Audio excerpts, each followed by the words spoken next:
Walmart's Black and Unlimited platform is making it easier than ever to support Black-owned brands. When you go to walmart.com/Black and Unlimited, you'll not only get to shop products from Black-owned brands, but also learn about founders like Janelle Stevens of Camille Rose, which specializes in products for naturally curly hair. And there are many more awesome products that you have yet to discover. It's all easy to find with Walmart's Black and Unlimited platform. Join in on celebrating Black brands today and every day at Walmart. We are Black and Unlimited. Visit walmart.com/Black and Unlimited to discover more. That's walmart.com/Black and Unlimited. Get the home field advantage every time with Fairfield by Marriott, official hotel partner of the NCAA. Whether you're a student athlete working toward your championship dreams or your team's biggest fan, Fairfield by Marriott has everything you need to get ready for game day. From comfortable guest rooms to complimentary hot breakfast, Fairfield is part of the Marriott Bonvoy portfolio of hotels and official hotel partner of the NCAA. Visit fairfield.marriott.com to book your next game day stay. Okay, here's how Miro works. See, it's amazing. What's everyone doing at David's desk? Ever since marketing started using Miro's collaborative online whiteboard, he thinks all our other teams should sign up. Why? He says Miro's making his meetings disappear. And if every team gets on it, that means even less meetings. They're using Miro for brainstorms, mind maps, customer research. So could we use Miro instead of having another 100 meetings for every round of feedback? Yep. You can comment, react to ideas, even leave a recording on the board. And what about presentations? There are Miro templates for that. How do you know so much about Miro? I've actually been using it all along. I just used a Miro board to plan the best vacation. Okay, I'm on board. See how Miro users save up to 80 hours every year by meeting less and doing more. Get on board at Miro.com with 3 boards free forever. That's MIRO.com. There's a reason you always trust your gut. Your whole body's health depends on it. Did you know 70% of your immune system resides in your gut? Invest in your health with Seed's DSO1 Daily Symbiotic. Get whole body benefits including gut, heart, skin, and digestive health from 24 clinically and scientifically studied probiotic strains and a plant-based prebiotic. Go to seed.com/gut and use code 25gut for 25% off your first month. That's seed.com/gut, code 25gut. The United States Border Patrol has exciting and rewarding career opportunities with the nation's largest law enforcement organization. Border Patrol agents enjoy great pay, outstanding federal benefits, and up to $20,000 in recruitment incentives. If you are looking for a way to serve something greater than yourself, consider the United States Border Patrol. Learn more online at cbp.gov/careers/USBP. That's cbp.gov/careers/USBP. Welcome into The Verge, a show which covers the Baltimore Orioles minor leagues. The Verge is part of BSL Radio. Baltimore Sports and Life is dedicated to analysis and discussion on the Orioles, Baltimore Ravens, and the University of Maryland. The site has a team of writers providing coverage of those teams and houses live streaming content weekly. Join the conversations at the message board, like BSL on Facebook, and follow BSL on Twitter.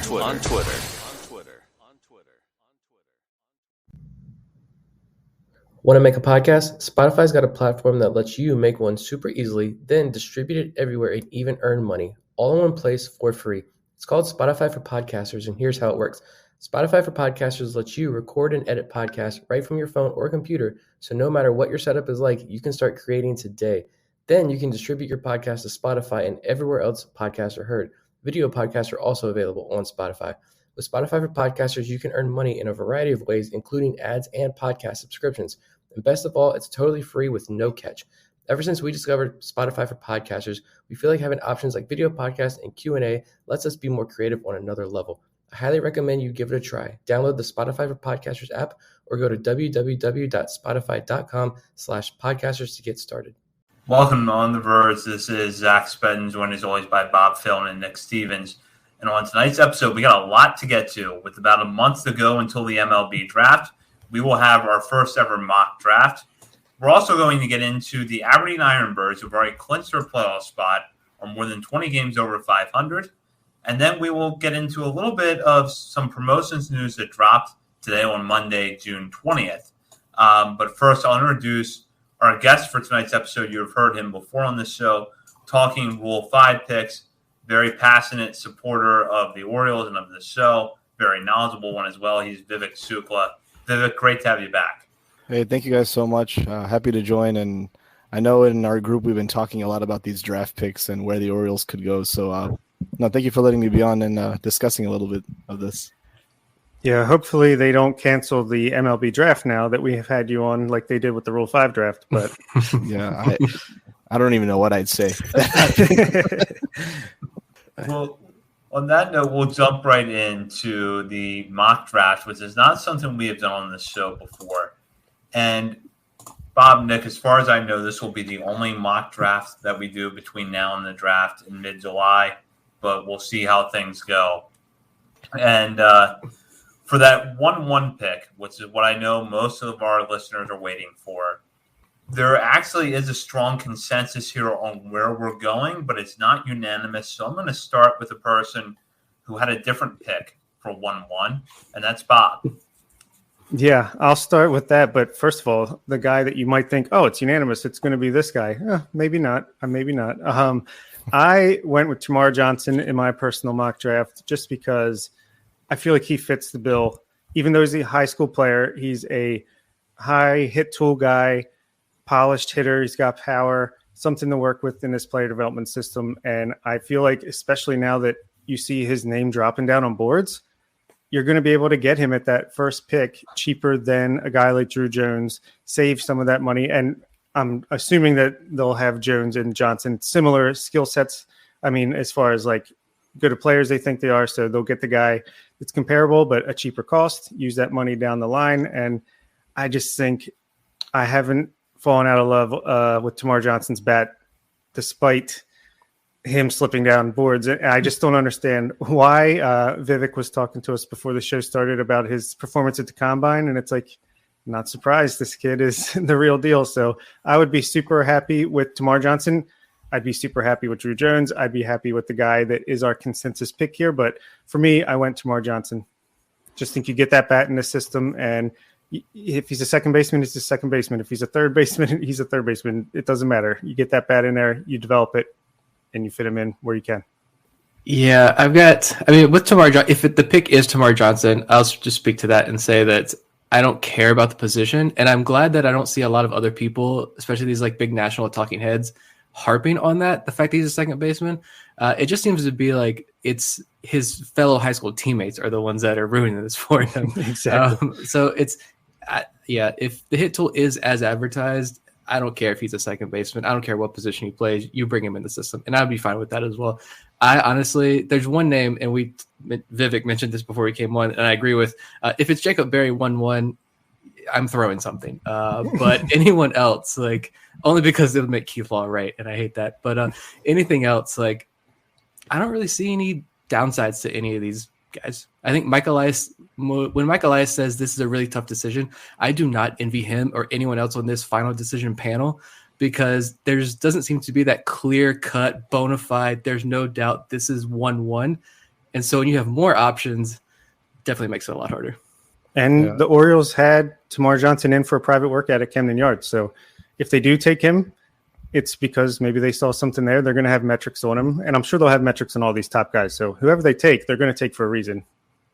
Yeah, no, absolutely. When I think of Termarr Johnson, at least I think you had Ben Badler, I think on the podcast, and he was talking about, I think, the comparisons to right, there's Tony Gwynn, there's Wade Boggs, there's elite hit tool, and at a certain point, it's just like how can you maybe pass that up? Like, worst, what do you put him in, even in corner left field or whatnot? If the bat itself is very unique, and if it's one of the best prep bats that we've seen in many, many years, it's kind of hard to pass up. I think you also had, the guy from Prospects Live talk about how I don't think Termarr went to a lot of big showcases. And in fact, this combine itself was like a great way for everyone to be like, oh, do you remember Termarr Johnson? I know it's falling down on your boards, but he's legit. Maybe he doesn't attend all these different, events, but I think, no, he would be a stellar pick. I don't know if it would be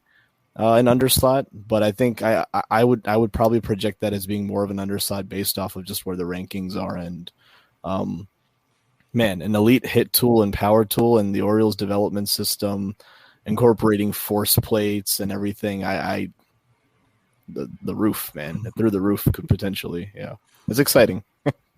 Yeah, if the Orioles went under slot with Johnson, I'd be thrilled. I think that he's got the kind of skills you want in someone who's a top pick, in the sense that he has that plus tool.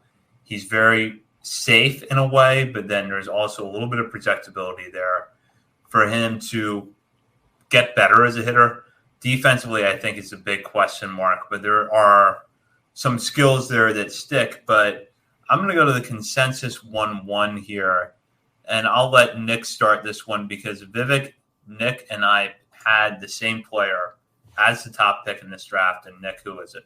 Yeah, it's prep shortstop, Jackson Holliday. I mean, here's my thought process here. Without having any access to the data, no firsthand knowledge of these guys or info about the financial aspect of each player, which is probably the most important factor here.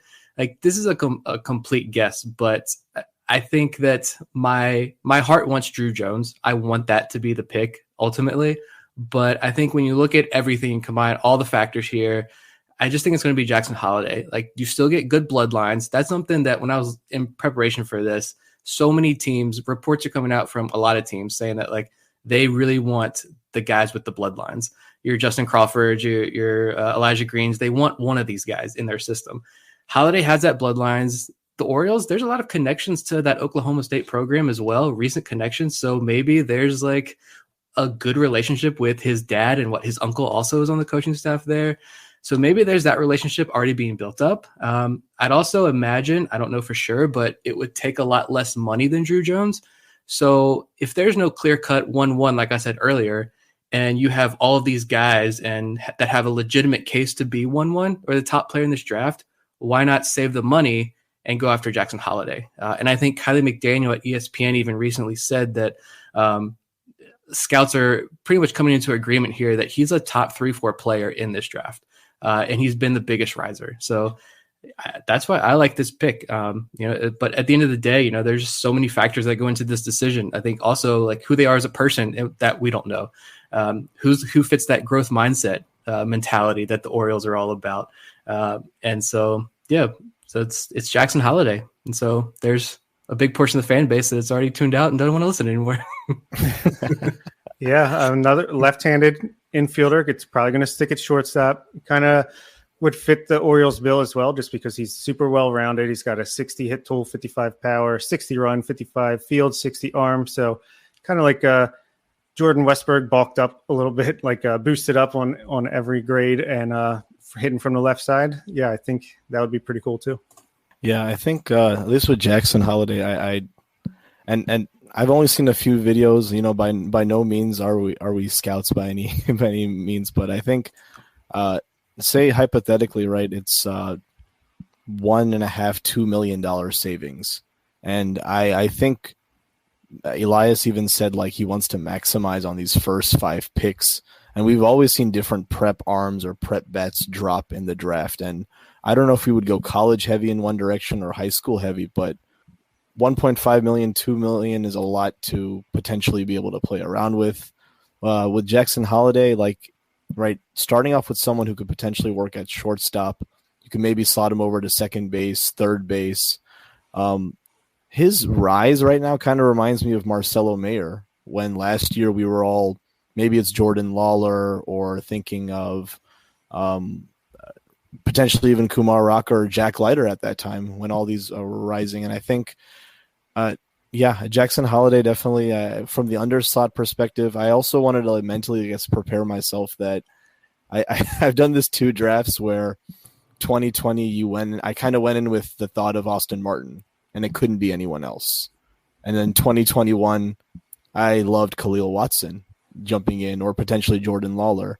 But I think at least at this pace, I've been trying to not commit myself to one person. So Jackson Holliday, at least right now, is showing 5 tools that are above average to plus.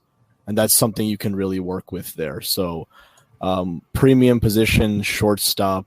I'm curious to see if he gets in a workout or already has worked out with the Orioles. But Druw Jones would also be a great pick, and I think everyone would be there. But I'm also thinking of the possibility of if Elias really wants to maximize these 5 picks, we could see this strategy again.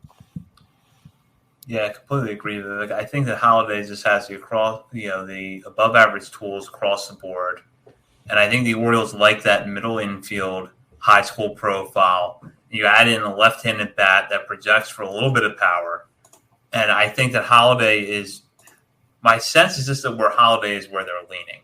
I could be completely off about this, and there could be a lot of overthinking as far as the draft goes in Druw Jones, but I would not be shocked if Holliday is called 1-1. And honestly, I don't think that if Holliday is drafted, it's going to be that far under slot, because I think with the way that his draft stock has risen in the last few months, there's not that much leverage there. There are a lot of players further down this board that we're going to mention tonight that you could definitely get for, considerable under slot value.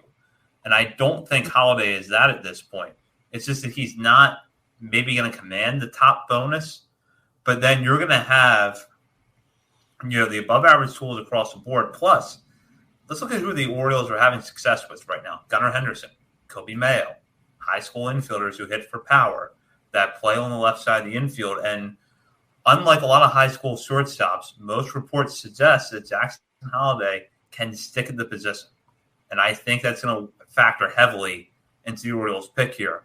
And Druw Jones can stick in center field, but I don't know. I feel like if the Orioles were all in on Druw Jones, every mock draft right now would reflect that. We're a month out. Things might change in the next few weeks, but I feel like the mock drafts would reflect that the Orioles are all in on Druw Jones, and right now they don't. That's a great point, Zach. And it is true that Mike Elias and company, they keep a tight ship. There's not many leaks getting out of that front office, and it's pretty exciting. I feel like it was between Bobby Witt and Adley the last time we had 1-1, but I feel like we all had an idea that it was going to be Adley once the time came.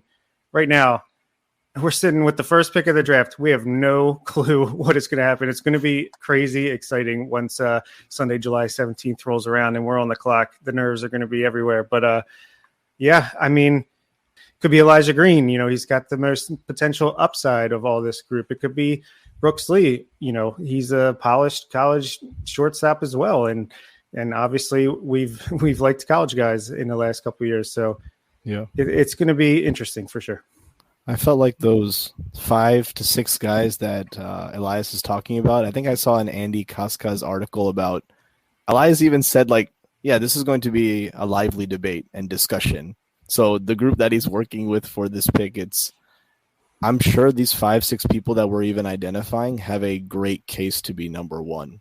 And I think one of the things the Orioles fans should take away is maybe don't fixate into your mind that it has to and only will be Druw Jones, and that's your only possible pick. And I'm saying this to Orioles Twitter as well, I guess, in a way, where there's so much that could happen, and every team evaluates different tools or values them differently. So there's really a good 5-6 bunch here, outside what Nick had mentioned with maybe our personal distaste, but I think. Yeah, I don't envy Elias. This would be a very, very hard decision to make. Yeah, I'm fine if it's Termarr Johnson. I'm fine if it's Jackson Holliday. Deep down, there's still a small part of me that isn't, that I am kind of fixated on Druw Jones because I think that would be just absolutely amazing. But at the same time, the more you read about Jackson Holliday, and it's everything is there, all the tools are there, and the growth in such a short time span that he's exhibited along the way as well. You can't dislike that. So yeah, I'm fine with if it's either of these guys. And like I said, I just think that the separating factor, if the talent level is based on the Orioles model and all of their data and all their numbers and all their workouts, if the talent level is fairly similar, and the money is big enough, money difference is big enough, then they're going to cut a deal and they're going to go after some of these guys. I've got one in my mock draft. This is why I went Jackson Holliday, because I identified a guy later in the draft that I think the Orioles could go after. And you get more studs into the system. It's not a bad route to get 2 studs, possibly landing. Well, I'll save that for later. I don't want to spoil anything, but it's worth noting also that the Orioles seem to really value character a lot, clubhouse chemistry. I think we've seen that as well as the minor leagues come up. Seems like these guys are all good guys. They get along. They're competitive, but not, I don't know, selfish in too much of a way. So that's another factor. And what else was I going to say? Shoot. Well, Bob, to your point, remember when Brad Seelick was on the show, he said the one reason he does not want a player to not make the major leagues because of makeup. So I think you hit the nail on the head there. Yeah, that's true. And I remember what I was going to say. I was going to say that the only good thing about having 1-1 right here with the team playing better, having the best farm system in baseball, all these exciting prospects all the way at the major leagues or close to it with Gunnar Henderson. It's kind of like the cherry on top, this 1-1 pick here, I feel like, before, we turn this corner, hopefully this offseason coming up. So maybe that takes a little bit of pressure off. It's not like, hey, this is the guy that we're centering our rebuild on and it all comes down to this. It's just like, here's one more special player for the system to put into it. Yeah, we were talking about it before the show. If this 1-1 is a bust, we're a couple months into next season and things aren't going very well and there are serious questions and doubts, just watch Gunnar Henderson highlights and you'll be all right. We'll all be good. Well, with that, I'll turn it now to the 2nd through 5 picks in this draft. Now, we have a consensus number 2 in the draft. But beyond that, it gets a little bit interesting. And I'll let Vivek start here with his players 2 through 5. So that's going to be the Arizona Diamondbacks 2nd, Texas Rangers 3rd, Pittsburgh Pirates 3rd, Washington Nationals 4th. That's the Pittsburgh Pirates 4th and Washington Nationals 5th. Sure.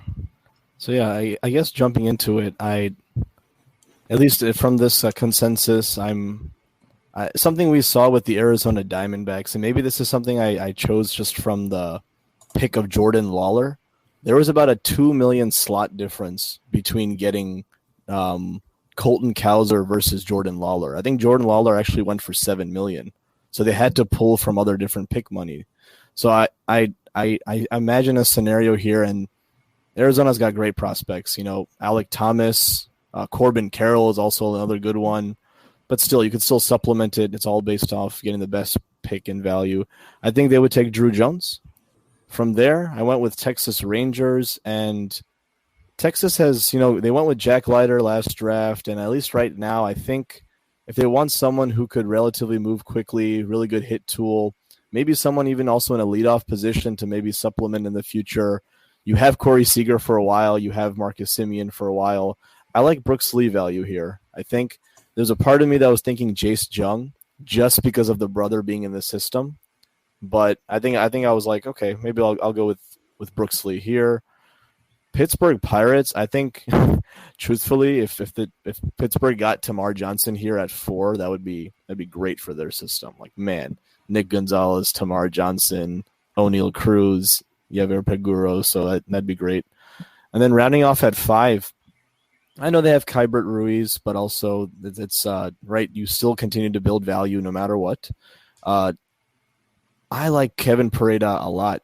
If we didn't have the number 1 pick, and even though he's a catcher, man, I think he hit over 26+ home runs this year. Amazing 300 to 400 batting average just in between there. And Georgia Tech is really good with developing and sending over these catchers. So yeah, I went with Parada at 5. So Druw Jones, Diamondbacks, Brooks Lee, Rangers, Termarr Johnson, Pirates, Kevin Parada, Nationals. I like it. I can go with mine. I had some of the similar thought processes, but different players in some of these spots. Diamondbacks, it's obvious Druw Jones. Yeah, I think Zach mentioned we all have Druw Jones here. They want one of these two guys. They want Holliday or they want Jones, apparently. And so I'd be shocked if it's Elijah Green, especially if Druw Jones has fallen to number 2. Texas Rangers, I went the same thing. I thought you go Jack Leiter last year and start him off at AA to make his pro debut, which is absurd. They spent all that money that we talked about in the preseason, all the big free agents they brought in, and the baseball world says, what are you guys even doing right now? You're not ready to compete. So I went the college route as well, but I'm going Kevin Parada at number 3, just because, like Vivek mentioned, like I love the hit tool as well. I think Prospects Live had a note that I was reading that says this is a potential 290 hitter who hits 40+ home runs in the middle of a major league lineup for years to come. So I think this is a guy who isn't in the minor leagues for very long.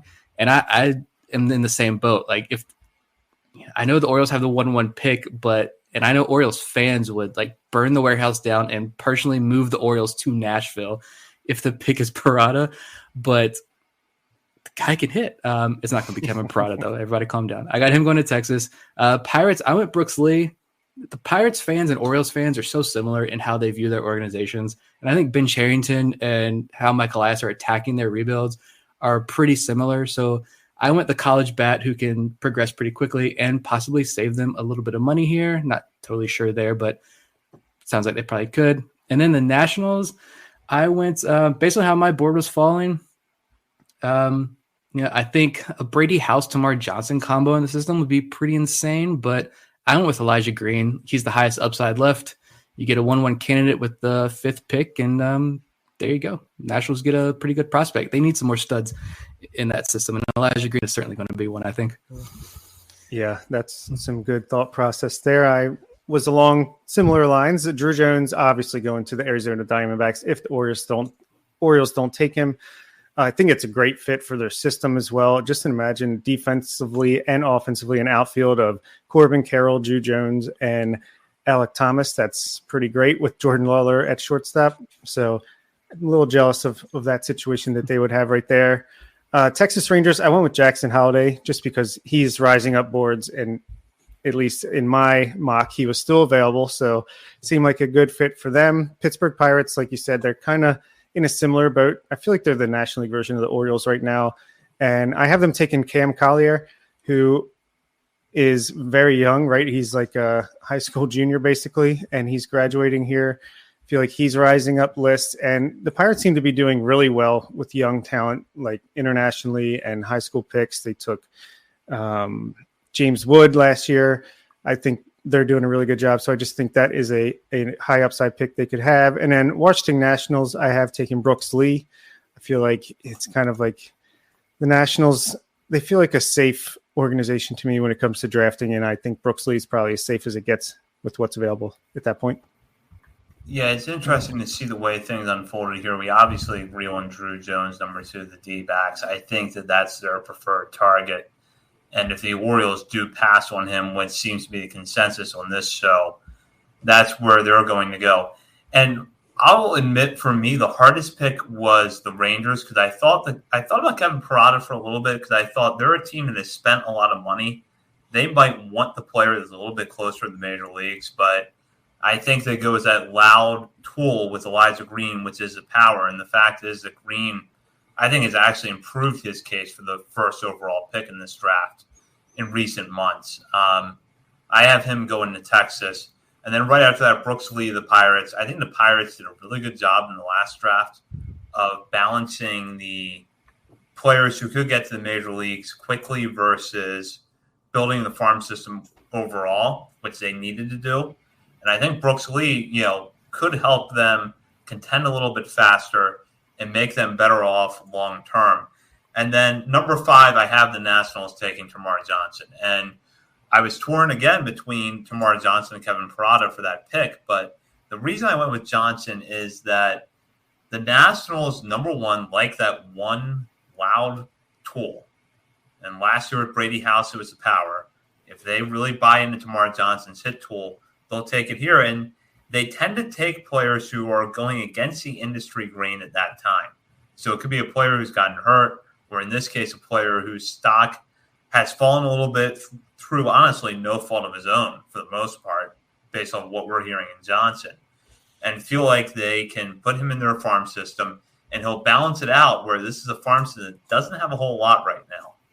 But he will give them a really good prospect who has a pretty high floor and a high enough ceiling, but then if they're satisfied with him as a second baseman, might move quickly. So I think that kind of satisfies their checklist in a lot of respects. So I was torn between Johnson and Parada to the Nationals, but I went with Johnson in this case. Just consensus-wise, obviously we have Jones going to the Diamondbacks and Lee going to the Pirates at 4. It looks like maybe we should do Parada to the Rangers at 3 and Termarr Johnson at 5 to the Nationals. Yep, that sounds good. Sure. Yeah. I'm a bit envious of the Nationals now, at least with Brady House and Termarr Yeah, I Johnson. like Brady But, House a lot too. Yeah. Yeah, that could be an interesting lineup in a few years. If they keep Juan Soto, which that's another subject for another day, but if they keep Juan Soto and they have Brady House and Termarr Johnson in another 4 or 5 years, that's going to be a really dangerous lineup. Yeah. Plus, Nelson Cruz is still good for 35 home runs at that age, right? There you go. For sure. Pretty much. I'm looking at the Pirates, though. I think the Pirates are doing everything exactly right, and Pirates fans have a lot to love in that system, and they're going to be a dangerous team as well. I think Pirates Orioles World Series coming up in a couple of years. Get the rematch. Yeah. Well, Nick, I know for a fact we actually have some Pirates fans who listen to this show, so they'll probably be happy with that. I'm no doubt, for whatever reason, I think I've said before, like I have so many podcasts in my rotation, and most of them are baseball podcasts. I legit have like 3 different Pirates podcasts in my rotation that I listen to on and off again. And I love Pirates fans. They are heated. They are Pirates Twitter, Orioles Twitter, same exact thing. We have allies in this fight against our major league club and what's going on right now. Just don't get into Ravens Steelers right now, because that's going to be what sets the whole thing off. Yeah. Yeah, I can respect the Pirates, can't respect the Steelers. At least Orioles fans should feel pretty confident about the ability to spend money moving forward, at least when compared to the Pirates, because they're a little hopeless in that regard. Yeah, true. We'll move on now to picks 6 through 10, which will be the Miami Marlins, the Chicago Cubs, Minnesota Twins, Kansas City Royals, and Bob, Nick, and I's favorite organization, the Colorado Rockies. So I'll start with Nick here on this 6 through 10. Just kind of, and again, a little bit of a split between the 4 of us.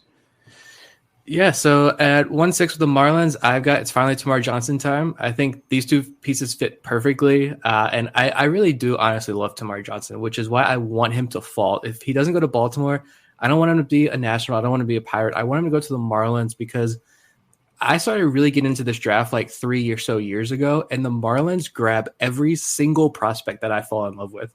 And so I love this Marlins system as well. So why not take Termarr Johnson? I think just his personality-wise, it fits. Termarr, Jazz Chisholm. Well, apparently there's some issues with Jazz Chisholm in Miami. I don't know what that's all about, but I think the Marlins take him here, and it fits like a glove. Phenomenal talent at 1-6. The Cubs, I went with Cam Collier. I think there are a lot of connections. What I was reading, the Cubs really like this kid. We'll see how high he rises. He's like 17 still. He was playing on the Cape before the Combine. I think he was at the Combine. But I know he's in the Cape Cod League already playing, and apparently he's off to a good start there as a 17-year-old kid. So Cubs good, pretty good. Third base, first base, I don't think it really matters if the bat plays as well as that does. Twins, this is where I would have wanted to put Chase DeLauder, but I think I know a lot of scouts had issues with the way he played against Florida State at the beginning of the year, and then he breaks his foot halfway through the year. So I think he does fall a little bit. This was the first time where I kind of got stumped. So I just went with Virginia Tech outfielder Gavin Cross. Just seems like a really safe pick here. I don't see the Twins reaching for a pitcher yet. So Cross, high-level performer, Team USA guy. I think he gets drafted pretty early. I hate saying that as a JMU alum, rooting for a Tech guy there. But the Royals, I could see the Royals getting weird here and thinking like Dylan Lesko maybe. But at this point, I think they go Jacob Berry with the 9th pick. Even with the defensive limitations, like if the bat is that high regarded and can carry him through the system, you got a pretty good value here. Power hitter who can hit 270, 280 every year in the major leagues at 1.9. You take it. And yes, our favorite organization. And I even made a note about this Orioles Rockies connection here. I got him taking Justin Crawford, son of Carl Crawford. I think, do you go with Jace Jung?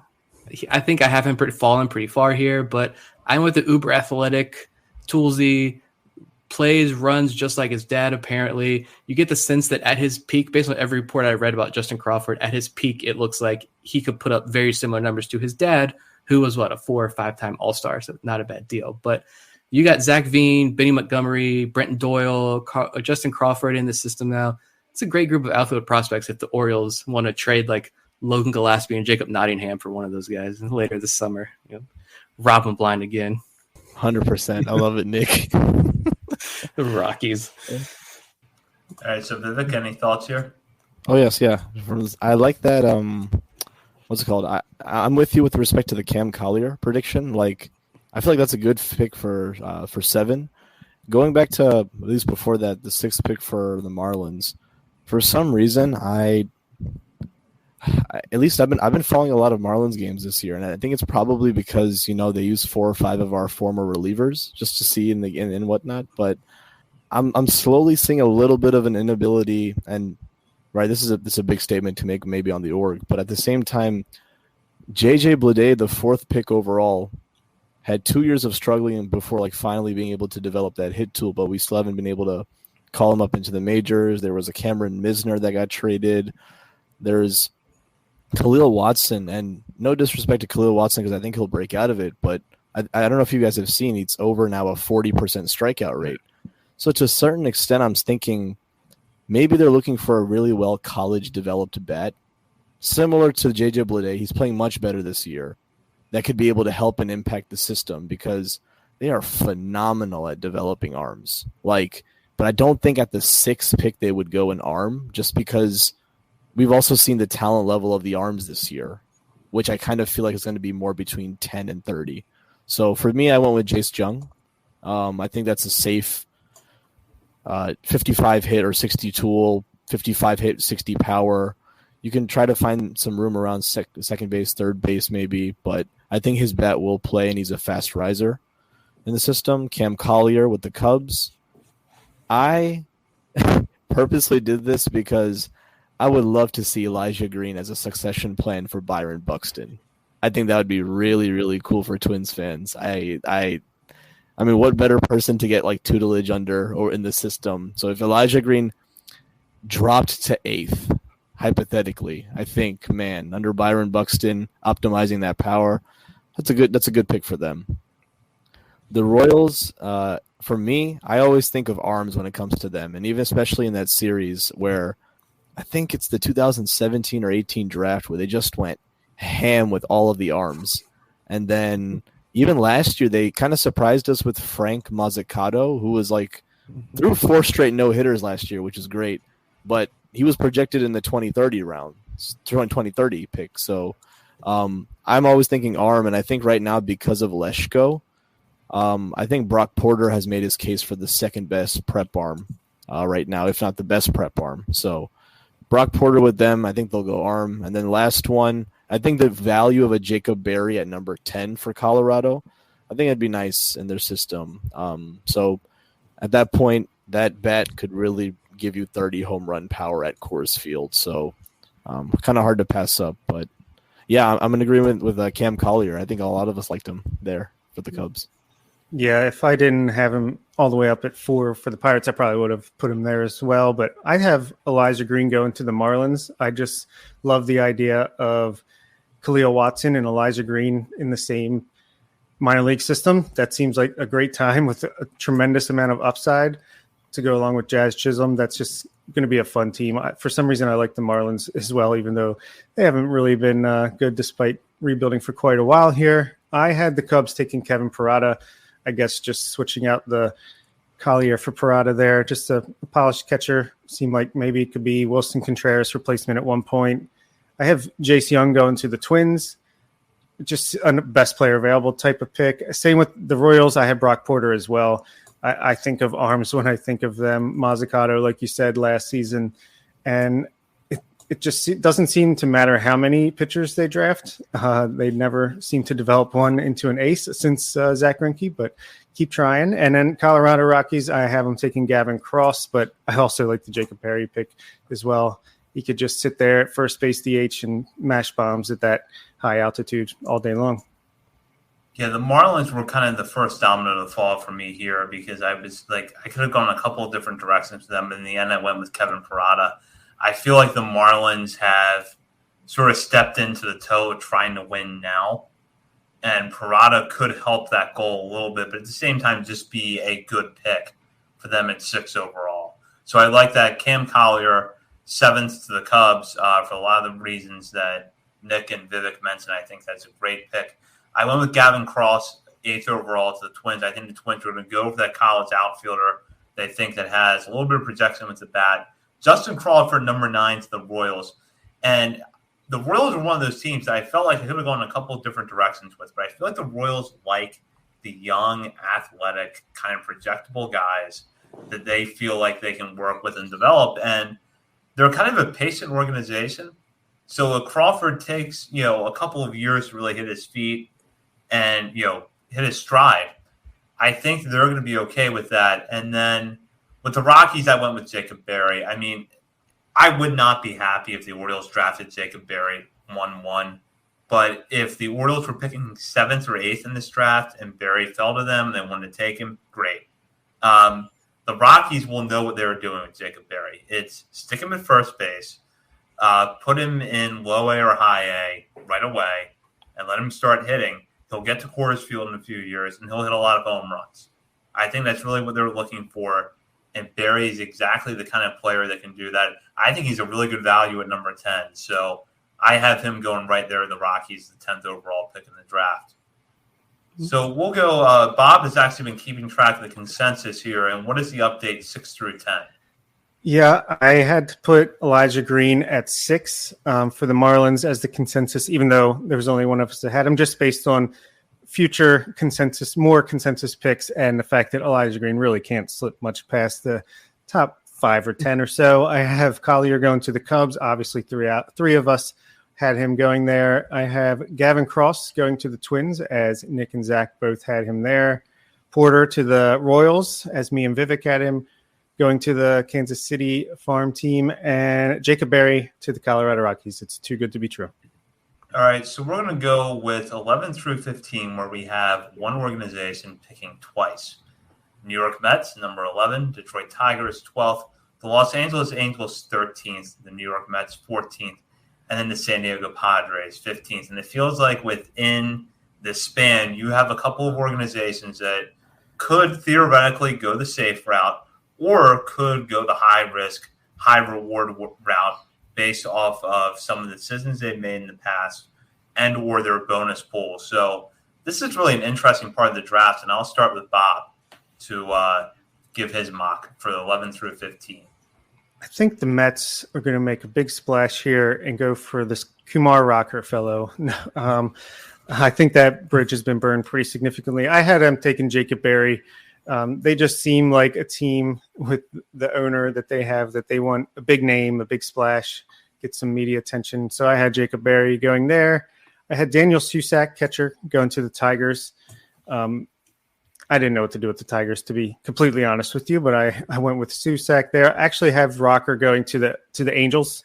What do they take? 20 or 21 pitchers in last year's draft? It seems like they're like, we need pitching. We're going to do whatever it takes to make it happen. And maybe taking a guy like Kumar Rocker I just felt like that was something they might do that they could try to rocket him through the minor leagues and help the rotation, see how that works out for him. I have Chase DeLauder going to the Mets with their second pick. I think it's a good fit. I think DeLauder is going to be a great value pick wherever he goes, because he's a great player that, was hurt by the injury and the slow start to the season. And I have Cole Jung going to the Padres, a high school shortstop. Just seems like, the Padres do well, just kind of like I was saying the Pirates do with younger talent like Robert Hassel. And I just think it's a good fit for them. So I went with Cole Jung. I like some of those picks. Where am I at here? The Mets, I think 2 of them are the same here. Mets first pick at 11. Yeah, I went risky with the first pick here. You stole my Kumar Rocker joke. Thanks for that. That's low-hanging fruit. I went with Brock Porter, the high school pitcher there to the Mets. Why not? Try again with the pitcher, right? When you got a fastball that reaches, 100 miles an hour, and some of his makeup is just fantastic. I don't think it'd be Dylan Lesko yet. I have him a little bit later, but considering the Rocker fiasco last year, I go with the healthy guy in Brock Porter. Tigers, I have Jace Jung just because at this point, you can't let him fall anymore, and that's fantastic value there for the Tigers. Hopefully, you can pair him up there with Spencer Torkelson in 2 years or so, maybe a little less. But yeah, if you can get a guy who's had 3 straight years of an OPS over 1,000 at LSU. He's a good player. I think it's just or Texas Tech, sorry. I just think it's some of the defensive concerns with Jace Jung, maybe. So good pick for the Tigers there. Angels also went with Kumar Rocker. Like it all comes down to the medicals. Like no one knows what the Mets saw. So I feel like everybody is just a complete guess at this point. He looks good in indie ball. That's about it. I don't think the Angels make a big splash here with Rocker. And like Bob mentioned, they went all pitchers last draft, and yet they still have like no pitchers in the system. So they need a big arm who can come up pretty quickly. And the Mets, I also have Chase DeLauder with their second pick at 14th overall. Like you look at him and you say he's not a center fielder, but the kid can fly. I think the swing is pretty polarizing, but he led the Cape Cod in home runs. The freshman year was taken away by COVID. 2021 was also taken away by COVID. JMU only played like 20-something games because COVID destroyed their season for a second straight year. Then he breaks his foot.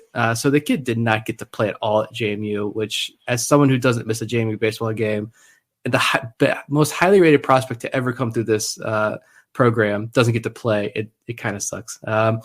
But yeah, good bet there. Safe bet there for the Mets. And then 15, I have Dylan Lesko. The Padres are not afraid to take risks, so why not go with Lesko? I think it's a good fit for the Padres. I don't think it's a good fit for Lesko, though, because the Padres are kind of a disaster when it comes to injuries, especially pitching injuries. But yeah, an explosive pitcher that I think without Tommy John probably could have been in that conversation at the Orioles at 1-1. So Padres get a pretty good pick there in Lesko, and wish him all the best of luck out there. No, I can jump into it. I think, for 11, you're kind of convincing me a bit, Nick, for the Dylan Lesko pick in terms of looking at the medicals part of it.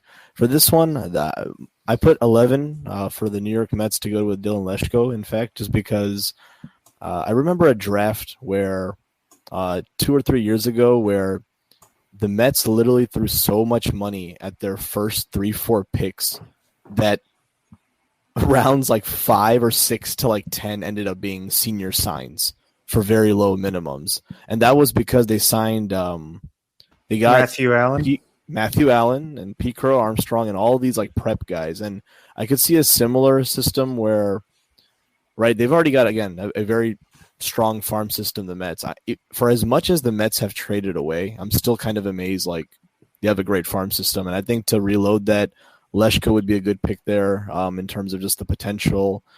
Number 12, I think there have been a few outfielders that, at least in the system for Detroit, that they need to at least develop or at least bring up. And I think the system could use a boost with Gavin Cross. Steady bat there. You guys are probably laughing at my 13th pick when I said left-handed pitcher. I really couldn't decide. I think they'll go arm as well, and I think Gabriel Hughes would be a great pick there. In terms of right-handed pitcher, their second pick, Kai Bush, comes from the same conference, WCC, so they've seen him before. But I went with left-handed pitcher here because I think this draft underrated has like really high-velocity left-handed arms, like Jackson Ferris, Brandon Berea, and even I think it's Robbie Snelling. That's also 6'9" from the left side. So I'm actually going to go with a prep arm. I'm going to go with Jackson Ferris at 13. 14, I think the Mets would kind of be their polarizing pick in a way, again, with Justin Crawford. Carl Crawford lineage a little bit, so I think that'd be a nice fit there. So 2, Lesko and Crawford as 2 preps in their system. I think that would be really nice. And then 15, I'm actually a little bit convinced now. I'm going to go more with the prep shortstop here and Cole Jung. And the reason I don't know if, Bob, this was also the thinking as well, but last year I think they got James Wood and Jackson Merrill. These prep they got a lot of prep intriguing positional players into their system, and I kind of felt like, you know what, even though they don't necessarily need this could be another maybe trade chip down the way, and I think Cole Jung is a really good value at 15 as well. So that's how I'm feeling for the Padres. Yeah, I will correct this now. I said James Wood went to the Pirates. I was thinking of Lonnie White Jr. Apologies, high school outfielder. So don't email the show. No. I like those Padres stuff. AJ Preller loves, rephrase that because in my head, because that could get weird. AJ Preller loves really young talented baseball players. We'll say that. So high school picks and young international players. Yeah, I think we all pretty much nailed it there with the high school picks for the Padres. Yeah.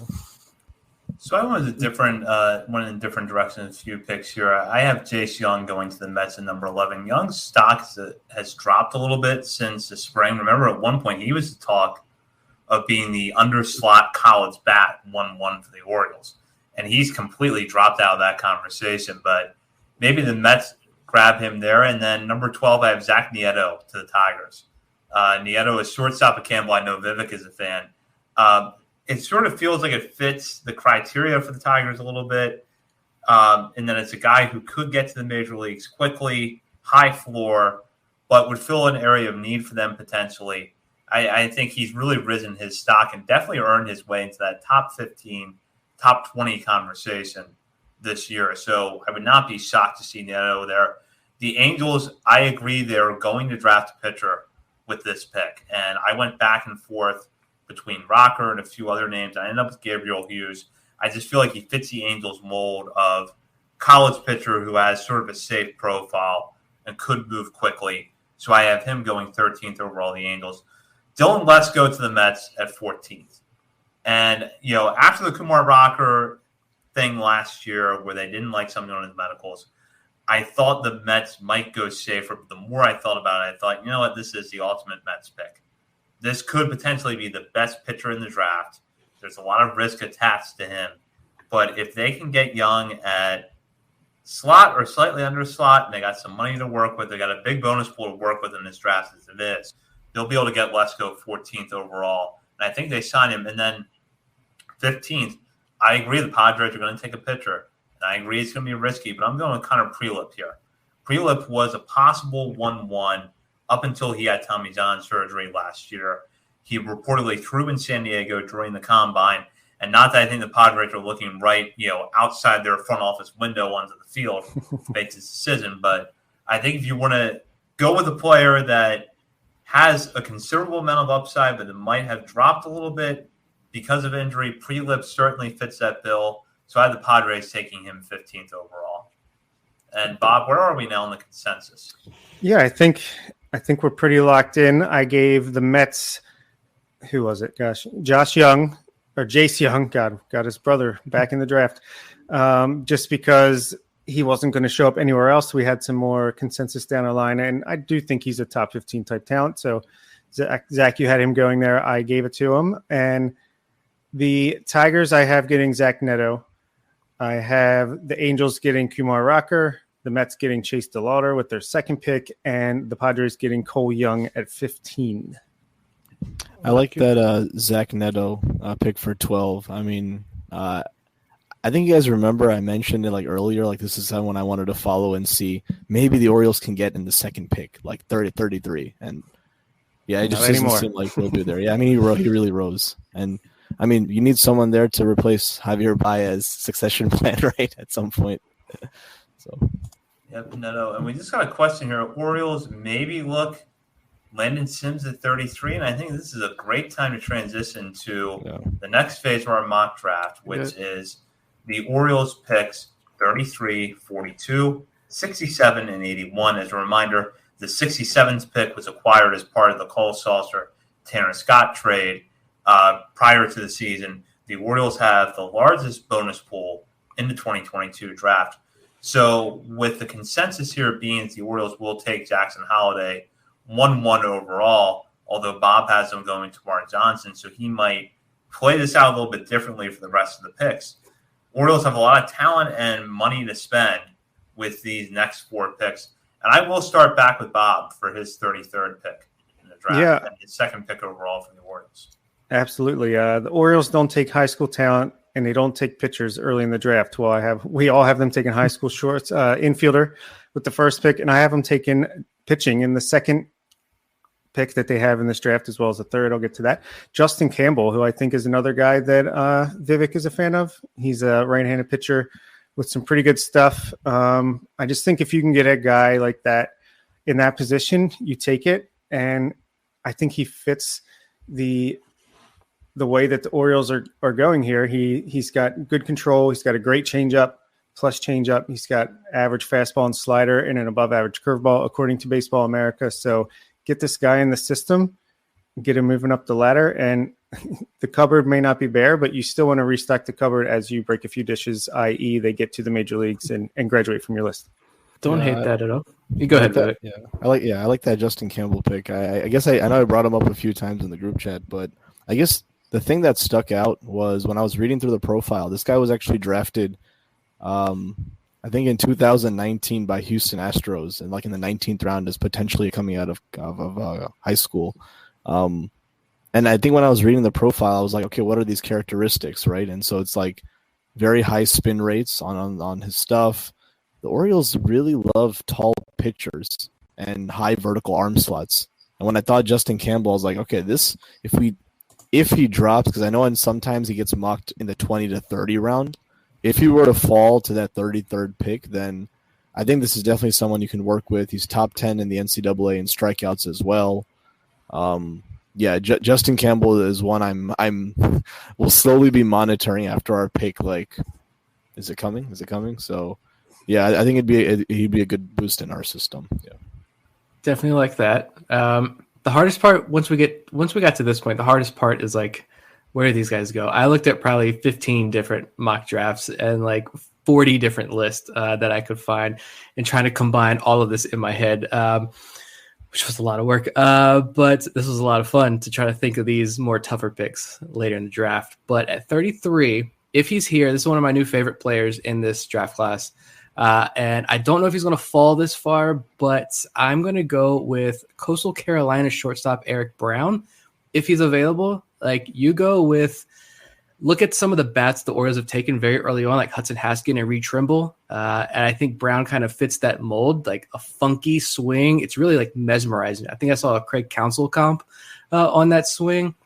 It's weird. I don't know how he demolishes the baseball like he does with that swing, but it works. And I found these numbers actually from Mason McCray. If you guys follow him on Twitter, if you don't, and you like draft content at Mason_McCray, give him a follow. He put up some numbers a couple weeks ago. I think that Brown had 18 batted balls over 100 miles an hour this season and more extra base hits than whiffs. Like, that's phenomenal. So yeah, he's definitely my favorite. And if you bring Jackson Holliday and Eric Brown in the system with Gunnar, Westberg, Ortiz, Michael Hernandez, Leandro Arias, Darryl Hernandez, I mean, pick a starting pitcher in baseball that you want the Orioles to acquire, and Michael Elias can get that done with this group. I mean, this is why we're stocking this farm system with these guys. So, yeah, give me Eric Brown at 33. You know, Nick, if my pick does not drop to 33rd, I'm going to agree with you, but I'm going to go with Blade Tidwell here. I think the Orioles go after a college pitcher with a high ceiling in this pick. And I think this is the kind of draft where the Orioles can sift their philosophy a little bit. And Nathan Ruiz touched on this in the piece in the Baltimore Sun today after talking to Michael Elias about the possibility of the Orioles going with a pitcher beyond that first overall pick. But they're not going to go with a pitcher 1-1. I think that's pretty clear at this point. But there is some possibilities here. And I like Tidwell because, to me, he sort of presents the Orioles kind of profile with right-handed pitchers. High velocity, needs to develop the secondaries a little bit. And in particular, I think if they can get him into the system and work on his changeup a little bit, they could take him from a guy that I think most mock drafts have, towards the back of the first round and really make him into something. Now, the question is he going to fall there? And that is a huge question mark. And I acknowledge the risk in putting him 33rd overall here. But for right now, I think Tidwell is going to be the guy that the Orioles go with if he is available here, because they can bring him into the system and kind of put him on the road, development plan they put Kyle Bradis on. They seem to have put Carlos Tavera on, which is, you've got this great fastball, and now we'll work on everything else, and we will make you a major league starting pitcher. They've done that with Bradis. I'm pretty confident they'll do that with Tavera, and I think Tidwell fits that mold as well.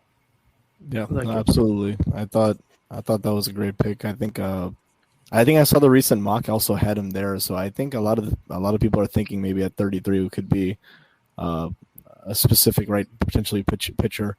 For me at 33, I'm actually like I'm a bit torn because I really do like seeing prep arms as well. Owen Murphy was on my list at one point.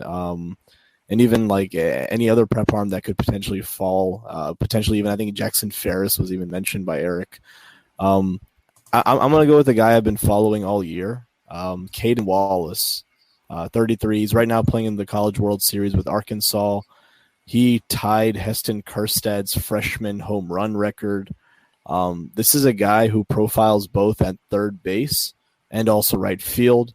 There's the versatility aspect. He's got a 60-65 grade arm. So he's played both third base and also right field very well.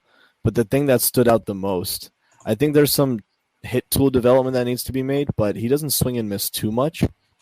Amazing exit velocity numbers. I think I saw a post just last a day or two ago about Caden Wallace had one of the hardest hit balls so far in the College World Series, just a single at 111 miles per hour. Mm-hmm. So if I'm thinking the Orioles, for me, Caden Wallace reminds me a lot of this Jordan Westburg type of pick where they saw these high exit velocity numbers, the versatility of both third base playing well, but also in right field because you've got a 60 grade arm.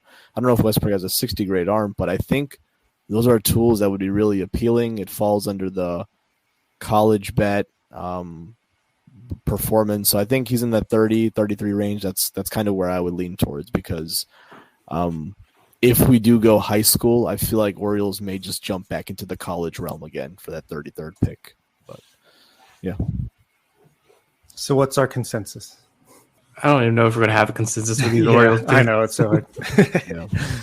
Well, as we move along, maybe we'll form a consensus, and I'll go to the 42nd overall pick. And here's something you're going to notice: the 42nd and 67th overall pick, which is that you're going to see the same player twice, but not in the same spot. And I'll start off here with Judd Fabian, who I have going the Orioles, 42nd overall. They were reportedly in on Fabian last year. I think Jim Callis was the first to have it, that they viewed him as a possible first pick after they got Colton Cowser under slot, that he might be the guy. The Red Sox ended up getting the Fabian before him. And with Fabian, there's a player with a lot to like. Left-handed bat that hits for power, or right-handed bat, that hits for power. Certain to stick in center field according to most reports, but he's also had a questionable hit tool throughout his college career. One of the things we saw this year was the strikeout rate drop while the walk rate increased. And I think with the Orioles taking that, seeing that, they're going to look at that and feel like their player development system can work with something like that. It's not going to be easy, but if you look at players like Kyle Stowers, you can see examples where the Orioles can take good power, good defense, questionable hit tool, high strikeout rate, and work with them a little bit. And if they liked Fabian last year, I don't see any reason why they wouldn't like him this year. So that's why I have them taking him 42nd overall. Yeah, that was the thing for me. And spoiler alert, I have them not taking him 42nd overall, but taking him with the next pick at 67 overall. Thank you, Marlins. Assuming he falls that far. But I think if they pretty much had a deal set up with him last year before the Red Sox took him, I don't see why they couldn't have a deal with him. And at that point, it's just a matter of where they want to take him, I guess, if they agree and everyone else complies. So, yeah, to me, it's like if they liked him last year enough to want to take him at that pick that they were rumored to be taking him at, and his season this year did nothing to deter them away from him. So, yeah, I have him going to the Orioles at some point in this draft as well. My second round pick for the Orioles, I'm going pitching. I'm going high school ranks. And I'm assuming that his signing bonus is so high that other teams just pass on him. And I'm going to say the Orioles, with the money that they save, go ahead and take lefty Jackson Ferris out of the high school ranks. Just give him the money. Say, forget about Ole Miss. Come to Baltimore. I just see a lot of DL Hall in this kid, just like a lefty, 90 miles an hour as a freshman, up to 96, 97 from the left side right now. I think a lot of earlier reports, I know Eric Longenhagen had that he has him as a future relief role, with that relief role risk similar to DL Hall because of the control issues. I didn't see anything more recent about the control, to be totally honest here, but I know that's probably a really old report, but you get a lefty, you can throw 96, 97 sitting there. If you can clean up that control, I think Longenhagen also noted kids with his makeup they can fix that. Teams can fix that control. We've seen DL Hall. It improved with DL Hall a bit. And I just think, like, if he's there and you want to spend the money and you, like, just take a second and think about the future, a future rotation of DL Hall, Jackson Ferris, and Grayson Rodriguez, I mean, who's touching that? If he's there, give him whatever dollar amount he wants. Yeah, no, absolutely. If he's there at that point, like, I really liked the left-handed prep pitchers this year. I think even on MLB Pipeline, they literally bunched up Brandon Berea, Jackson Ferris, and Robbie Snelling all together, and I wouldn't mind either of them just to have as a prep arm. For this pick, I'm in alignment with Zach on Judd Fabian. I know I wrote down like a guys I like, and if they were to fall, I like Judd Fabian just for the sake of very much improved walk rate and less strikeout rate this year. I think he did help his value. I think the same path of, like, we've seen hitters that struck out a lot, and Kyle Stowers hit 27 home runs last year, where he's already at 12 home runs this year. And I think you'll get that same consistent production from Judd Fabian. And then we can start working on maybe more of the strikeouts, but the same thing, right? We've already seen in the Orioles system about the improvement of being able to find those pitches that you want to do damage on. I thought that Colton Cowser article from John Mioli about how he was working on one thing about getting enough sleep, but also he's a great contact hitter, but he's trying to find the pitches to do more damage to. And I think Fabian's a little bit in the other way, right? Where it's like there's tremendous power, but now I got to work on being a little bit more selective. And from 2021 to 2022, I think he improved his selectivity there. So if he was there at 42, a guy who was a top 5 potential pick last year, that'd be really, really hard to pass up, especially for the Orioles who just love exit velo too. So yeah, I'm with you, Zach, on Fabian. Before we get to my pick at 42, I wanted to see what you guys thought about this question from Damon. If Kumar Rocker drops to the second round, do you think the Orioles take him? It's all about the medicals. I mean, and that's every conversation I feel like that anyone has about Kumar Rocker, that's the answer. But like, if the Orioles like what they see and they don't see any issues there with the shoulder, arm, do we even know like what part of the arm it was? Shoulder, elbow, whatever it was. If they don't see any issues and he's there, yeah, I'm taking Kumar Rocker. I think it was Steven, our old draft guru. Hope you're doing well with the Braves. Maybe not too well. He was the reason for their long winning streak, right? Yeah. It was Steven who's actually like convinced me that like, yeah, Kumar Rocker. I think there's a lot of prospect fatigue with Kumar Rocker last year. It's like, is he really that good? What's going on with him? And Steven convinced me that the guy is really, really good and won't be in the minor leagues for very long. So if he's there, medicals check out, I'm taking him. Yeah, same thing. I would also take him. Like it's too hard of a value to pass up on at that point. And I think, I guess he's still showing that he can hit those upper 90s velocities. But we also see velocity sometimes fluctuate with starters and even pitchers in general. Dylan Tate, mechanically wise, right? We've seen at the beginning of the season we were 90 to 92.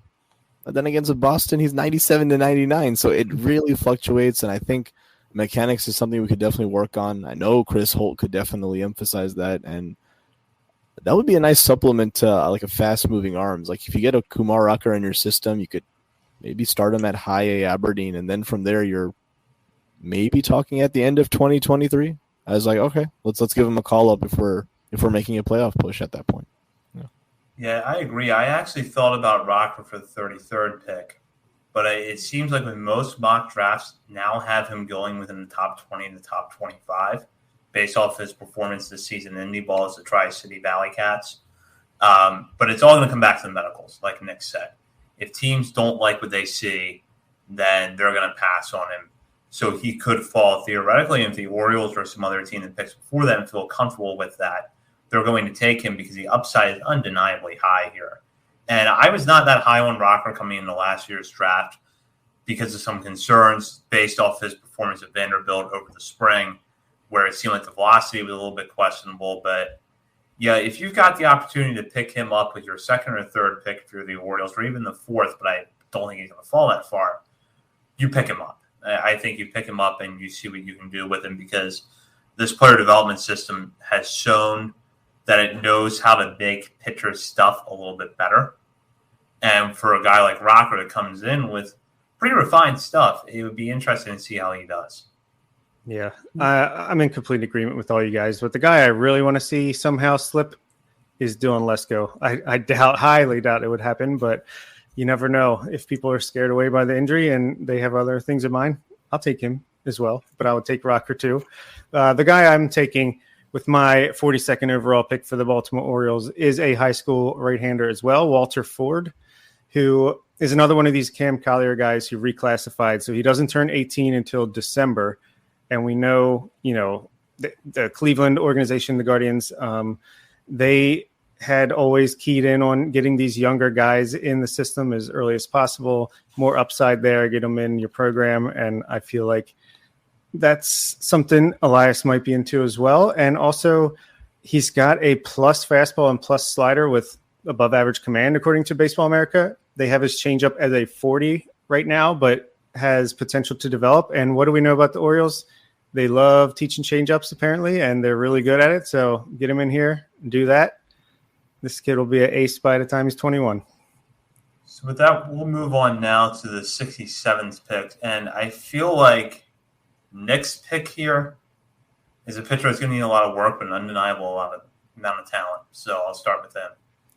Yeah, Bob's last point there is a perfect segue into why I kind of like this. When I was looking at this pick, like based on some of the mocks I'm looking at, some of the rankings, like if Caden Wallace is available, I'm taking him. Like Vivek mentioned, 111 miles an hour is just absurd for a single.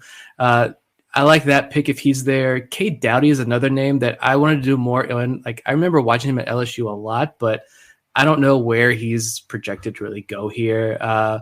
But if he's available, I'm going with another SEC guy, a pitcher. I'm going with Mississippi State righty Landon Sims. I've seen a lot of mocks that have him available in this range. So I think if he's there, I'm all for it. I know he had Tommy John surgery last year.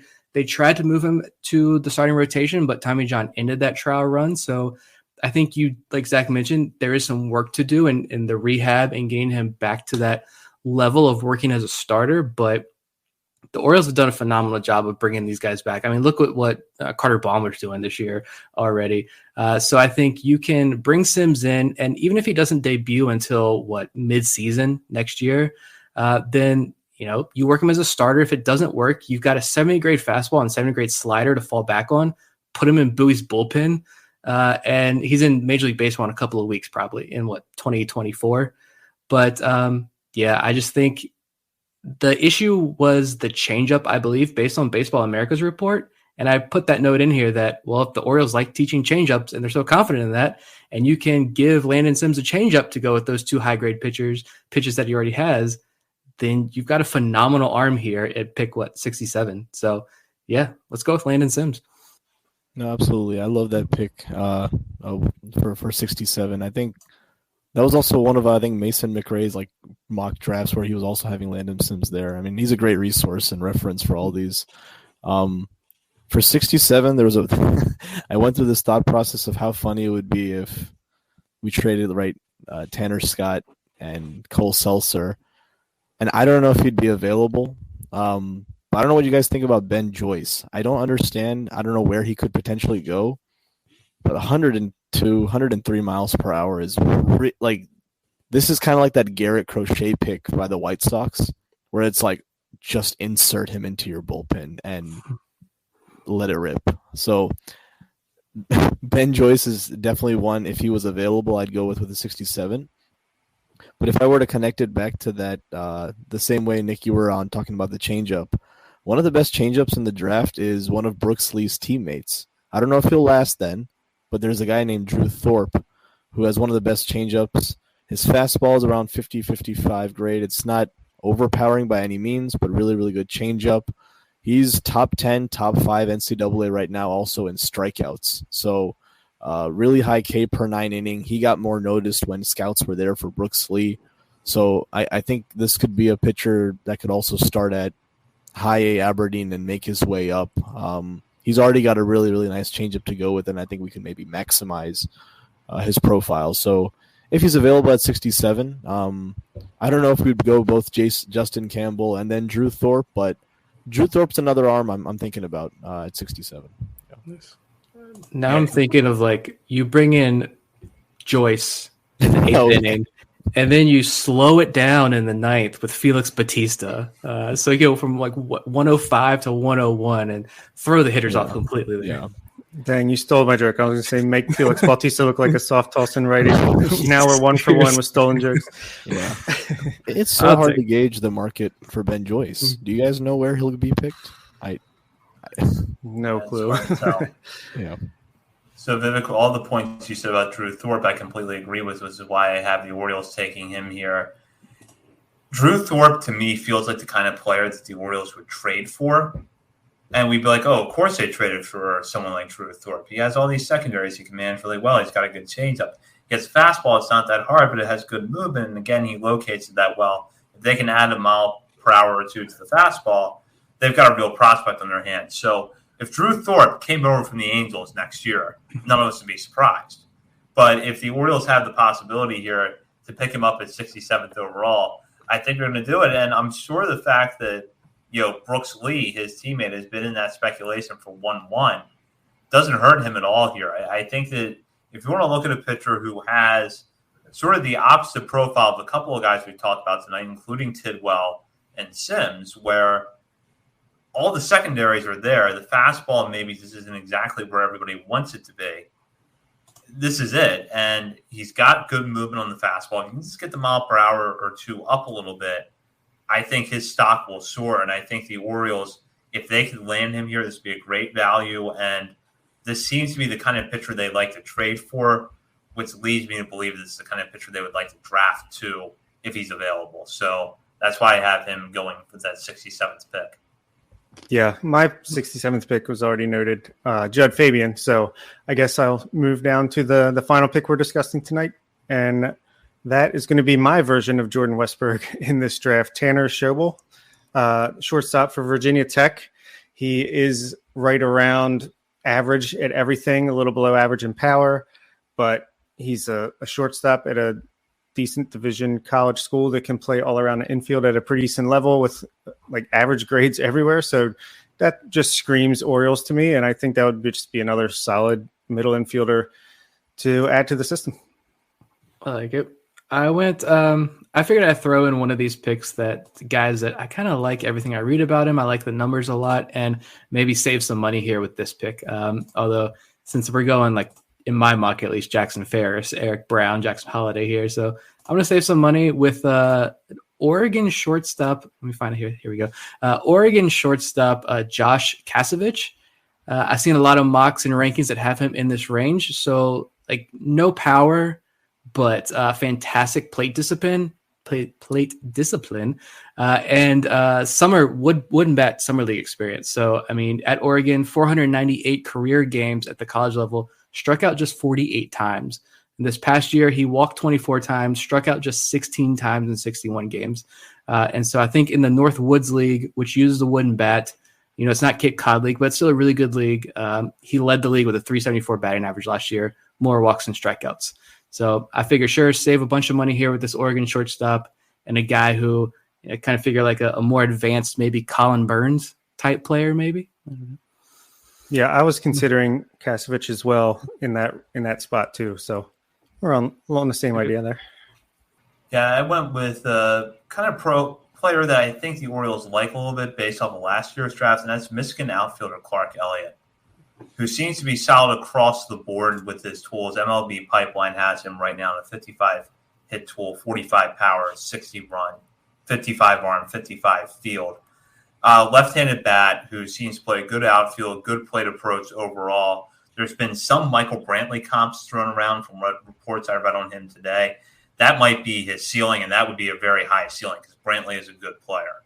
But I think if you want to look at the kind of players the Orioles like in this area, here's an outfielder who will give you good defense, good plate approach, has some power projection, hits from the left side. And what I saw when I looked at Elliott was here's a slightly different version of Dante Williams, the players that the Orioles took last year that I'm pretty high on.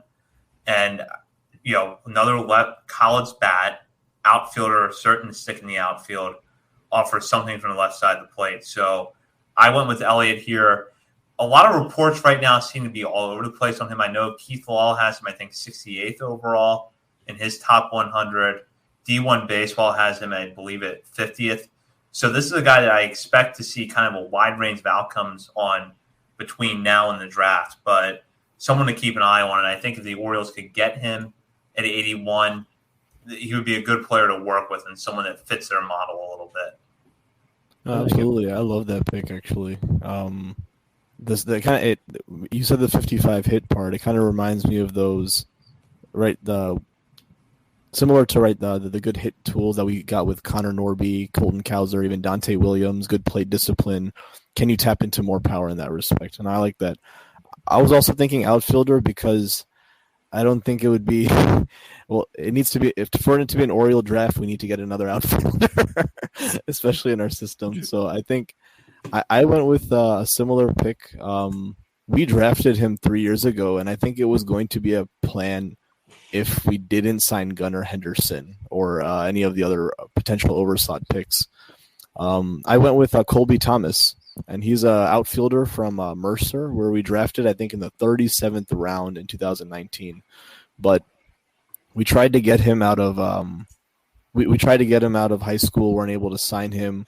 For me, the thing that sticks out the most is that he improved his walk to strikeout ratio about 34 to 32, where it used to be around 50 or 60 strikeouts last year to about 20 or 30 walks. Hit 325. I know it's not a power conference, but that's something that the Orioles don't have a problem with if they do have data on. He was at the Cape Cod last year as well.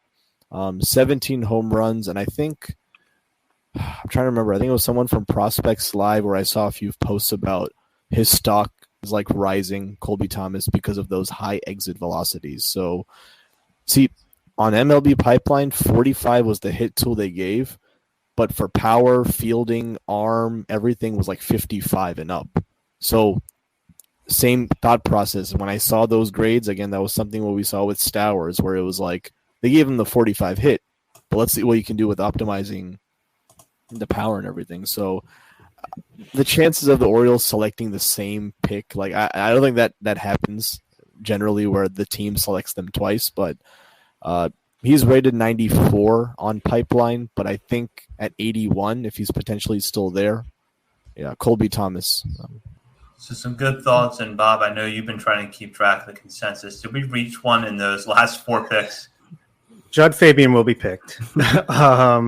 We'll take a high school pitcher over slot.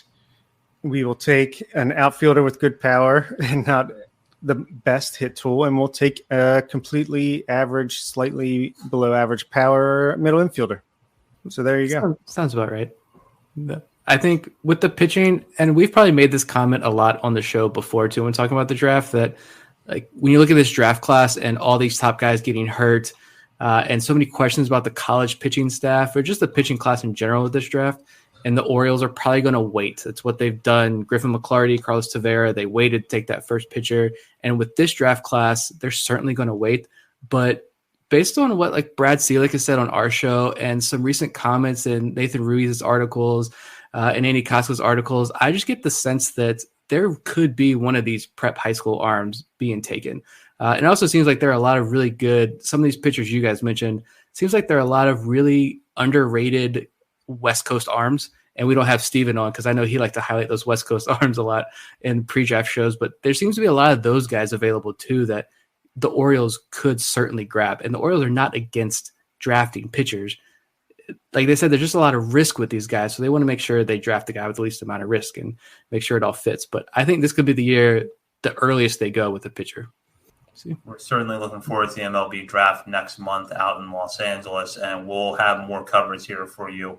And on the Verge with this mock draft, thank you to Vivek for his contributions in making this happen. We'll probably be the only mock draft we have, but then again, who knows? A lot of things can change over the next month or so. We'll move on, though, to the one thing that has been certain throughout the season, which is that the Aberdeen Ironbirds are a really good baseball team. They clinched a playoff spot over the weekend, winning the first half in the South Atlantic League. This will mark the Ironbirds' first full season playoff appearance and their first playoff appearance since 2013, when they were members of the short season New York Penn League.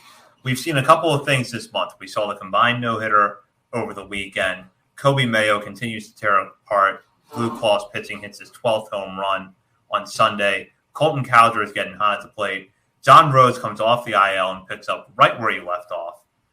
Continues to be one of the best hitters on that team. Connor Norby has come off the IL and has been really good as well. Frankly, I don't know there's enough good I can say about the Ironbirds at this point. And we've covered it a lot on this show, but it's always sort of been, and this guy has been really hot lately. This guy has done this well. But looking at this whole team over the first couple of months of the season, they have been extremely impressive. And I'll start with Nick here, because back when we did our predictions, so Nick, I think you were the one that kind of pinpointed the Ironbirds pitching staff as the one spot of the Orioles organization we could see some breakout candidates. That certainly has been the case this year. Try to tell y'all. You look at what they've done, like as a team, right? They got the fourth best team ERA in the South Atlantic League. There's 12 teams in this league. Fourth lowest number of walks, number one in strikeouts, lowest whip, lowest average against. And on the hitting side of things, they've drawn the third most walks, fourth fewest strikeouts, third highest on base percentage, right? That's phenomenal. And you look at the pitching, like Gene Pinto was the elite arm on this staff, and he was one who struggled the most. But he's turning a corner. These last couple outings, he's got 12 strikeouts, 2 walks, just 2 earned runs over his last 3 outings. Ignacio Feliz, only Grayson Rodriguez has more strikeouts than Ignacio Feliz. Just phenomenal. I'm waiting for him to just crumble, and he won't, and I love it. Carlos Tavera, I know the last outing was brutal. 2 innings, bunch of runs, bunch of hits. But he's just coming off a game that he struck out 10 guys. Connor Gillespie is striking out guys and not walking guys. That's been his big issue. His last 3 starts, I think he only has like 2 walks. And then Peter Van Loon was part of that no-hitter, which was awesome to see the Ironbirds achieve.